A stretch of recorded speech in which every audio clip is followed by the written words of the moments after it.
ರಾಜ್ಯದಲ್ಲಿ DCM D K Shivakumar H D Kumaraswamy fight ನಡೀತಾ ಇದೆ. ಅದರಲ್ಲೂ ಕೂಡ ಬಿಡದಿ ಟೌನ್ಶಿಪ್ ಮಾಡಬೇಕು ಮಾಡಬೇಡ ಅನ್ನುವ ವಿಚಾರದಲ್ಲಿ ಬಹಳಷ್ಟು ಜಿದ್ದಾಜಿದ್ದಿನ ಕಾಳಗ ನಡೀತಾ ಇದೆ.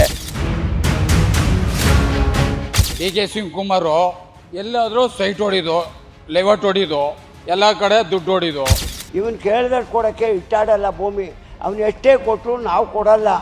ಇವನು ಡಿ ಕೆ ಬುಡುಬುಡಕ್ಕೆ ಜೀವನ ಮಾಡ್ತಾ ಇರೋದು ಭೂಮಿನೇ ಕೊಟ್ಬಿಟ್ಮೇಲೆ ತಾಯಿನೇ ಕಳ್ಕೊಂಡ್ಮೇಲೆ ಇನ್ಯಾತ್ರಿ ಅವನು. ಅನ್ನ ಕೊಡೋ ಜನ ಅಲ್ಲ ಇವರು. ನಿನ್ನೇನಿದ್ರು ತಗೊಂಡೋಗಿ ಆಪಕ್ಕೆ ದುಡಿಯೋ ಜನ. ರೈತರು ಮಕ್ಕಳನ್ನ ಇಲ್ದಂಗೆ ಸರ್ವನಾಶ ಮಾಡಿಬಿಟ್ರೆ ಮುಂದಿನ ಪೀಳಿಗೆ ಏನು ಗತಿ ಸ್ವಾಮಿ ಇವರು. ನಮ್ಮ ಹಿರಿಕರು ಕೊಟ್ಟಿರೋದು ನಮ್ಗೆ ಅಸ್ತಿತ್ವ ಸರ್. ಅದು ಜಮೀನು ಅಂದರೆ ದುಡ್ಡು ಸರ್. ದುಡ್ಡು ಇವತ್ತು ಇರ್ತದೆ, ನಾಳೆ ಇರಲ್ಲ ಸರ್. ಇವತ್ತು ನಮ್ಗೆ ಬೇಕಾಗಿರೋದು ಏನು ಗೊತ್ತಾ? ಭೂಮಿ ಇದ್ದರೆ ಎಲ್ಲ ಬರ್ತಾರೆ. ಭೂಮಿ ಇಲ್ಲ ಅಂದರೆ ಯಾರೂ ಬರಲ್ಲ. ಬಿಡದಿ ಕುರುಕ್ಷೇತ್ರ ವೀಕ್ಷಿಸಿ ಸಂಜೆ 5:30ಕ್ಕೆ.